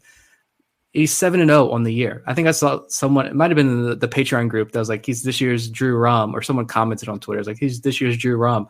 Because didn't Druw Rom go like 12-0 or something last year? I think he was undefeated. And now you have Justin Armbruster getting promoted to Bowie. And I thought Armbruster was the guy who would stick in Aberdeen the longest of this group, but he's the first one to get promoted. He's going to make his first start in Bowie sometime this week. 63 strikeouts, 18 walks in 53 innings. And on the hitting side of things, what I've been impressed with the most is like, yes, Kobe Mayo's counting stats other than home runs may not be great, but like we've heard the numbers behind the scenes, the important numbers that the Orioles are looking at are phenomenal. Like they're really good. And he's hitting the ball tremendously hard because it's Kobe Mayo. I don't know if we want to fully dive into Colton Cowser later on. I have a lot of thoughts about Colton Cowser, but Colton Cowser is doing Colton Cowser things right now. And Daryl Hernaiz made a smooth transition to high A. Isaac Bellany needed a few games, but he was hot over the weekend, sailing into high A.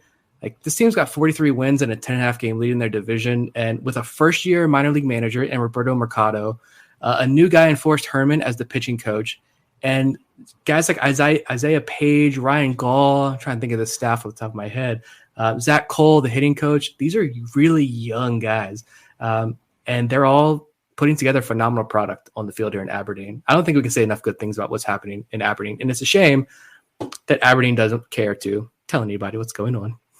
Yeah, I think you ran that down pretty darn well. But we have to discuss the Colton Cowser problem. He's too damn good. Love seeing Cowser really just break out and make anyone who was questioning his start to the season be like, never mind.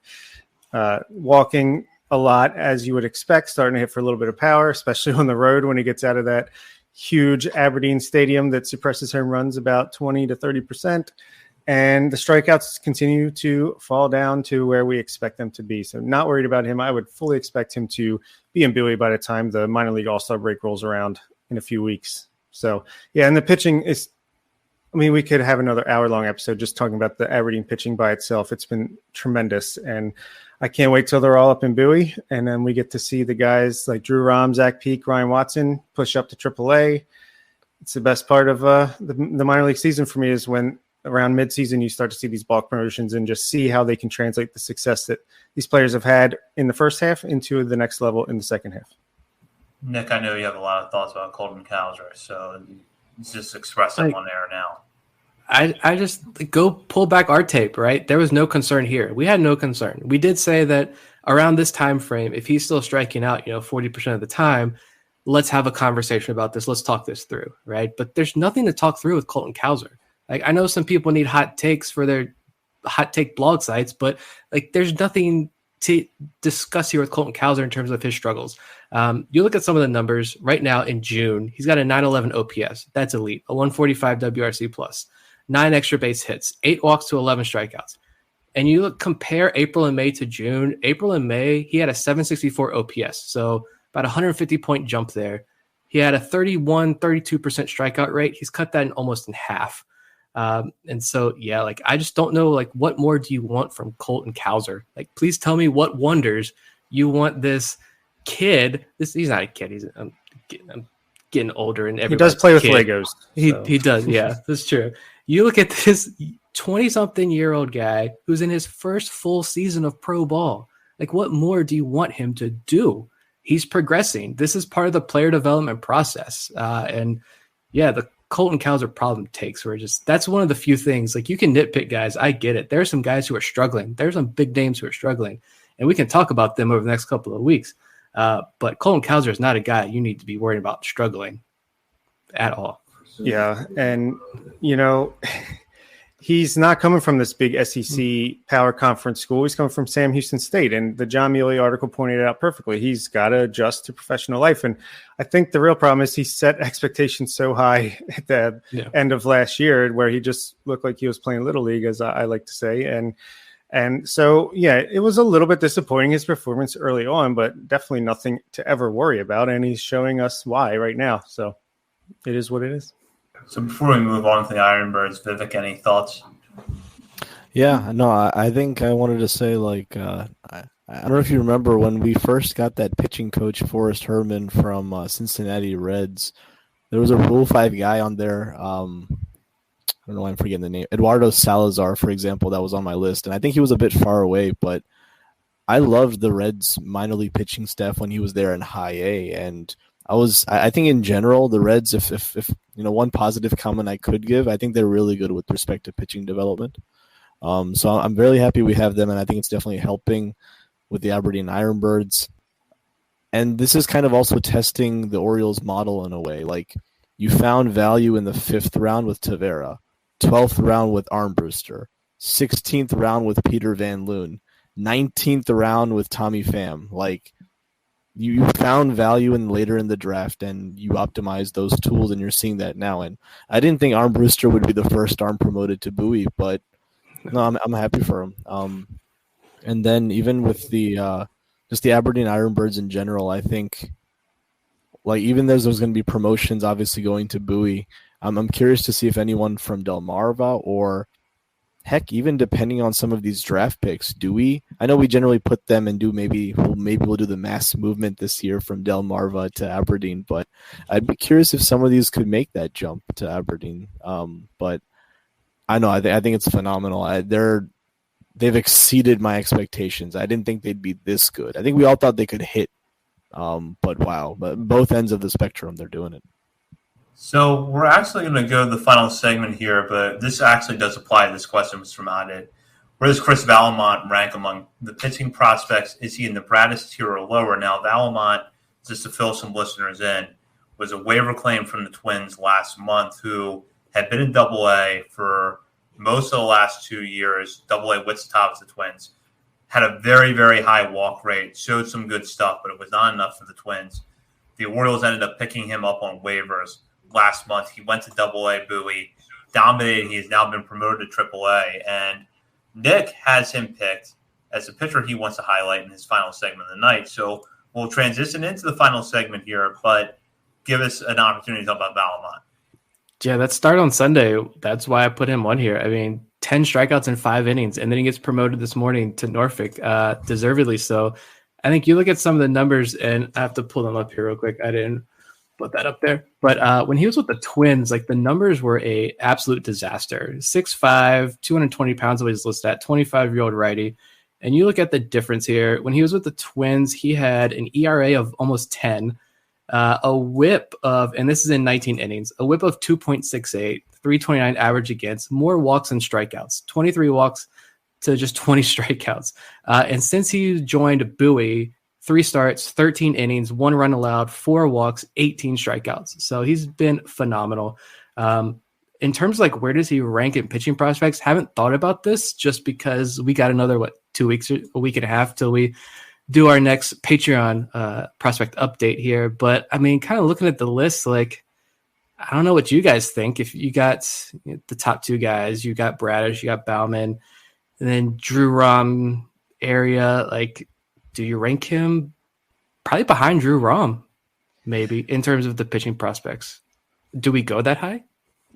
Yeah, that's a debate that I'm going to be doing in my head for the next couple of weeks before our next update, just because, I mean, his numbers were so bad with the Twins, and obviously he's got great upside, and he's performed. Look, I saw a tweet from Chris Restatore that said the Orioles just simply put him right back to the arm slot that he had with the Marlins before he went to the Twins, and they messed him up, and it seems to be working right away. So if that's the case, yeah, I want to see how he does in his first start or 2 at AAA. If he continues to pitch like he did on Sunday at AAA, then you're going to have to move him up a bit, and you can at least take Garrett Stallings' place, who has hit a little bit of a bump in the road. But Chris Valmont, what a waiver claim! I love it. Dude, love it. And if we can go, I don't know if you guys have thoughts on Valmont. Actually, y'all go ahead. Yeah, at least on Valmont, like this. You guys know I was doing preliminary Rule 5 draft before people could actually start adding players to the list, and Valmont was on there simply because if he's available with that level of K per 9 innings, I think he was at 14 Ks per 9 inning last year. You can't ignore that. And so I was even thinking, like, way before I even knew about the arm slot delivery change. I think I found out through Fangraphs where the Twins tried to increase his velocity, and that messed with everything. I'm so thankful because on a 40-man roster, you can't take many projects on. And the Orioles clearly saw, like, they know the Marlins know how to develop pitching when they took this guy from the 5th round. And when that opportunity came, I mean, I think I mentioned, like, this was a legit prospect that we're actually getting. Even after his disaster season 2021, he was still a top 30 prospect in the Twins system. So I'd have him right there with Rom, if not a little bit above, just given that moving to AAA, those K per 9 innings, outside of Grayson, DL Hall, Ignacio Feliz right now, even when a bad year, those K per 9 innings are really hard to enjoy. I think he's definitely like a top 30 prospect that we have, and especially after Lowther was cleared from the system in terms of the 40-man, Sedlock, Brnovich, unfortunately, Tommy John, Alex Wells, we're missing him. Hey, if he performs well enough now at Norfolk, now when you think about if anyone needs a spot start, Spencer Watkins sure is an opportunity. Maybe Valmont does enough to then warrant a start maybe in end of July or August. So, yeah, a really good risk that we took. Yeah, I completely agree. I could see Valmont factoring in as a spot start at some point in the summer, maybe pitching out of the major leagues for an extended time. I'll turn it back over to Nick just to continue through this segment with his hitter. And it's a young hitter that has taken the low A Carolina League, which still sounds weird to say, by storm. Yeah, just hashtag legendary. I mean, 19-year-old Frederick Bencosme, first full week in Delmarva, 9 hits, 429 average, does not strike out. We saw the bunt on Sunday. I'm going to make my Frederick Bencosme shirts that say something like bunting is cool, or like I need to workshop the saying. Like you can't say make bunting cool again. Can't do that. That phrase is ruined forever. But congratulations to Frederick Bencosme on like a great week, a great debut in Low A Delmarva. The bunting is phenomenal. The low velo, exit velo singles are phenomenal. The kid is just a fantastic athlete that makes everything look so much fun. And you get the sense that he has a lot of fun playing out there on the field with this Delmarva team. So a great debut, and excited to see his development as the year progresses. I guess I'll transition to my under the radar picks, and I'll start off with Rylan Bannon, who sneakily had a 381 batting average with 2 doubles and 3 home runs this week. Was good for a 1,400 OPS, 22% walk percentage to a 26% strikeout percentage.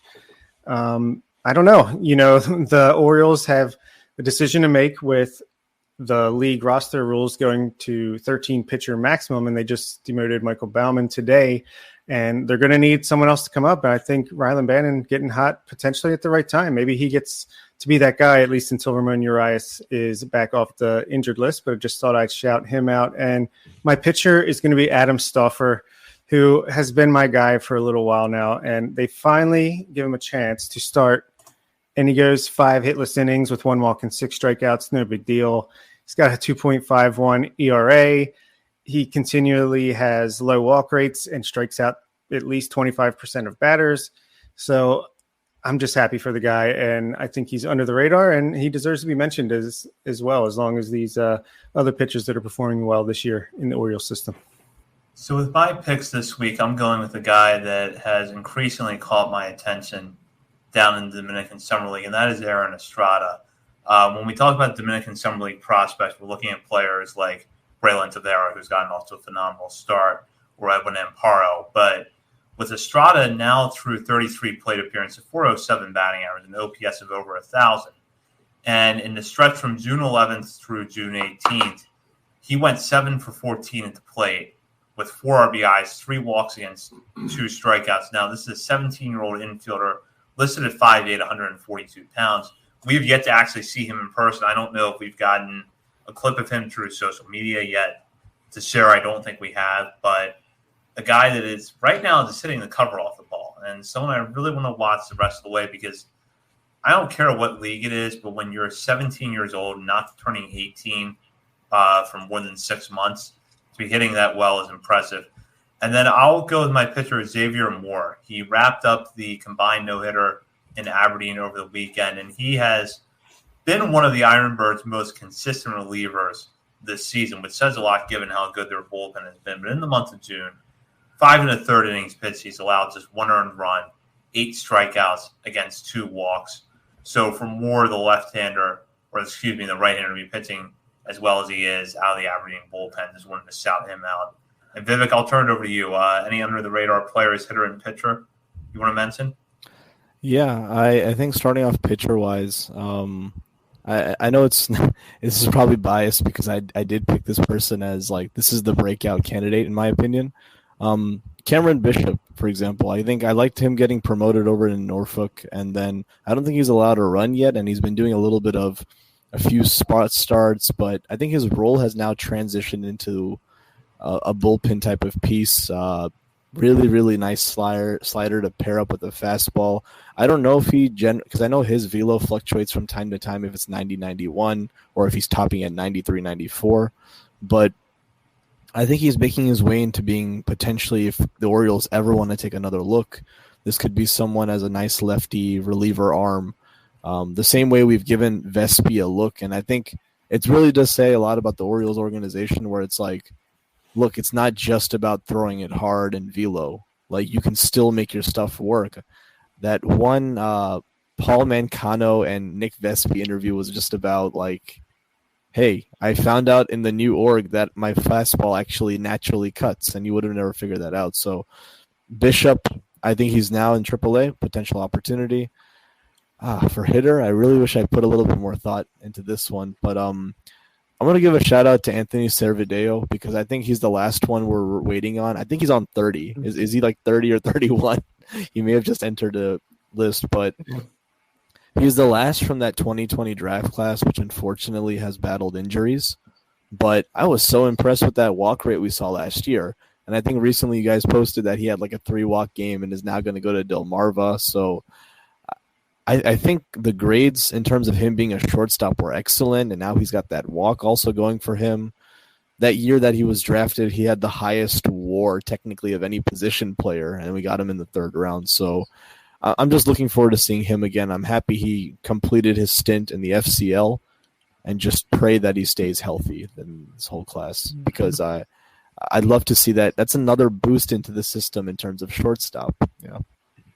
Yeah, I guess Cameron Bishop's doing the Keegan Aiken thing, but in the minor leagues, and we'll see if he can get a chance. Yeah, I think it would be cool. Yeah, certainly hope so. And we will be back next week with a new episode. Bob, Nick, and I, in the meantime, continue to follow us on Twitter at BSL and the Verge. Also, check out BaltimoreSportsAndLife.com. Bob and Nick both have recent pieces up on the site. Join the message board there, hopping and discussing with fellow readers of the site as well as contributors. Thank you so much to Vivek Shukla for his contributions tonight to our mock draft and for helping to come up with this idea. Definitely made for a good episode. For Bob Phelan and Nick Stevens, this is Zach Spedden. You've been listening to On the Verge. There's a reason you always trust your gut. Your whole body's health depends on it. Did you know 70% of your immune system resides in your gut? Invest in your health with Seed's DS-01 Daily Symbiotic. Get whole body benefits including gut, heart, skin, and digestive health from 24 clinically and scientifically studied probiotic strains and a plant-based prebiotic. Go to seed.com/gut and use code 25gut for 25% off your first month. That's seed.com/gut, code 25gut. High Five Casino. Social casino fun with real prizes and big Vegas hits. Have you had your high five moment today?